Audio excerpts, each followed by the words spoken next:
Hello guys, this is Mohsen AR from Signbox software. In this video, we will cover for loop. It is basically a control statement. It is very simple. By its meaning, you can understand what does it mean. It's simply repetition of statements. First of all, let's see the syntax. Open Visual Studio Code, and here I will create a class for loop.java. The general form of for loop for repeating single statement is this one, and for repeating a block, the general form of for loop is this is second one. Now both for loop has three parts: initialization, condition, and iteration. The initialization is usually an assignment statement that set the initial value of the for loop variable, which acts as a counter that controls the loop. The condition is a Boolean expression and that determines whether or not loop will repeat, and the iteration expression defines the amount by which the loop control variable will change each time the loop is repeated. Notice that these three major sections for loop must be separated by a semicolon.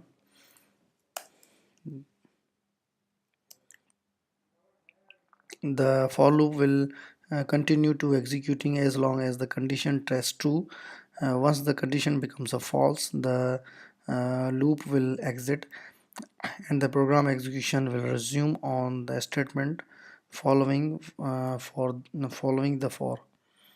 So these are the three parts: initialization, condition, and iteration. Now let's take an example of first this syntax.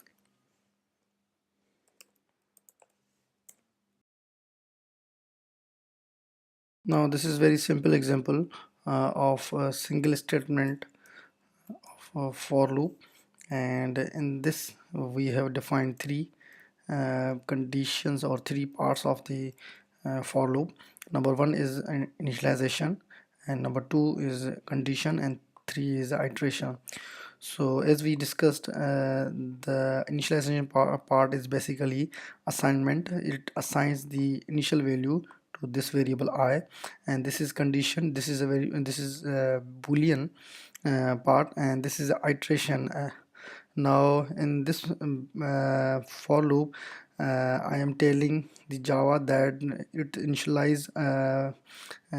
will initialize by 0 and increment it by 1, and I execute it until the I value is equal to 10. So let's compile. Now here we got value 9. Now the in the last, when the value become the 10, here it will check for the iteration. No, not check for, it will increment the 9 by 1, then it will check for the value of I, this is equal to 10. So this condition becomes false and this condition will not be executed.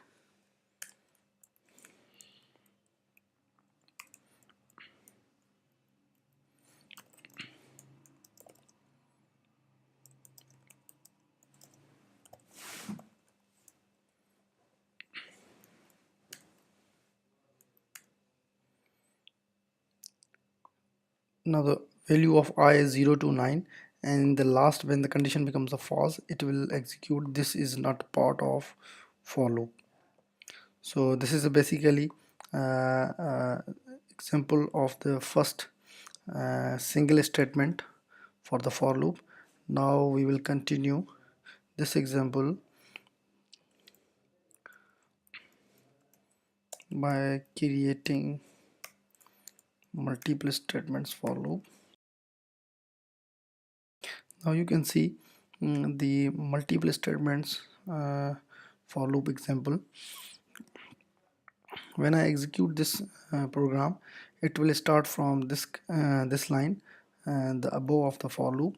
This is the main method, and the when the executions when the execution comes here, it will print the value of I, which is 0, and the second line, this line will execute in for loop, and the second line again, then it will go to the iteration part, then it will check for the condition, then it will print I value, and the and this is statement.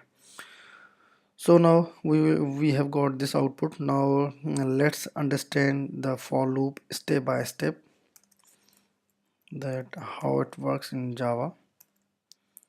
Now first of all, the execution start with the main method, then this is statement, and when it comes to the for loop, then at the first time the value of I is equal to 0, so that value will be less than 10, so it will print the value of I is 0. So here we've got the value of I is equal to 0.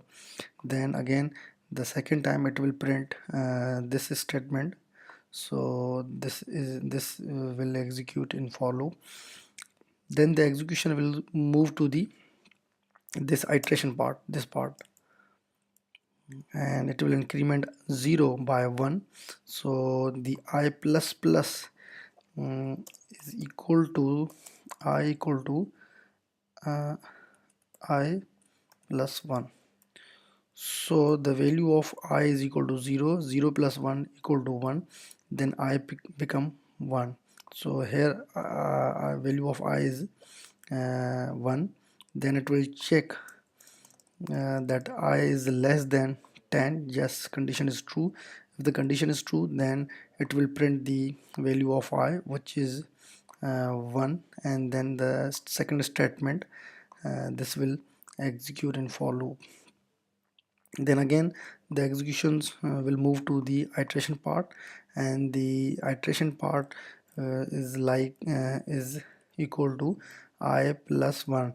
So the value of I was 1, and now 1 plus 1 equal to 2, the value of I is equal to now 2, and it is less than 10. Yes, it is less than 10, so condition is true. Then print the value of I, and again print the second statement. Then again execution move to the I plus plus, so the value of I is now 2.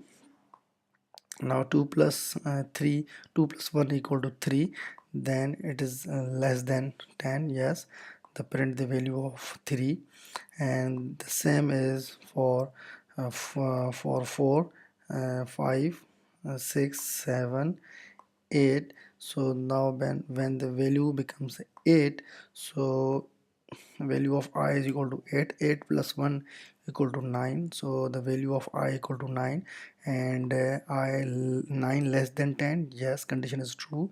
Then the value of I is equal to 9, and again the second statement. Now when the value of I becomes a 9, so 9 plus 1 equal to 10, and the execution will move here in condition part. Now 10 less than 10, no, 10 is not less than 10, 10 is equal to 10, so this condition becomes a false, and when it becomes false, this block of for loop will not be executed again after the value becomes 10, so the block will exit, and the condition will move to the here, but here we have not defined any statement, so the output will be this will execute in the for loop. So this is our last statement in a for loop. So it was a very basic example in a for loop. Now let's move to our second part of the for loop, which is how we can split for loop in a pieces. So now in this part I will split for loop in pieces. How? Now here you can see the first statement is this is main method, so this is main method, and the assignment operator for assignment initialization part for the for loop is outside of the for loop block. So now here I is equal to 0, and this when it comes here, so and now the conditional part is true, so the behavior of for loop is the same. Nothing is different in this example. When this condition becomes false, and when this condition becomes false, so in the last this statement will be executed. Goodbye for loop. Now the third is how can we make for loop to execute infinite number of times. Oh, it's executed infinite number of times just because of I have not defined any condition here, so it is always true. So now let me so this has been executed 13,000, not 13,000 but 1,33,679 times. So it was example of infinite loop for loop. Now let's make for loop as a bodiless. I just append the semicolon in the last of the for loop, so it is not any kind of compilation error or something else, but it's a syntax for the for loop. You can call it uh, bodiless for loop, no statement in for loop.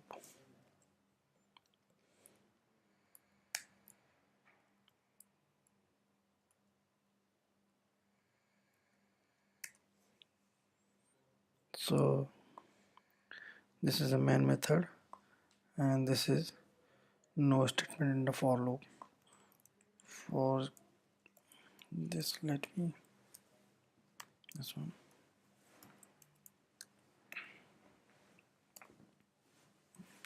Now let's see the value of I in this case.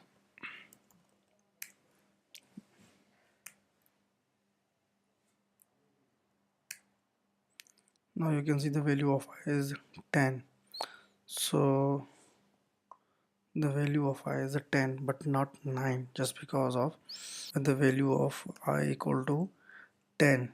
When the value of I equal to 10, and this will check for the condition, and condition becomes the false, and then it will terminate this for loop, and the last value of I is 10. So guys, this video was about for loop.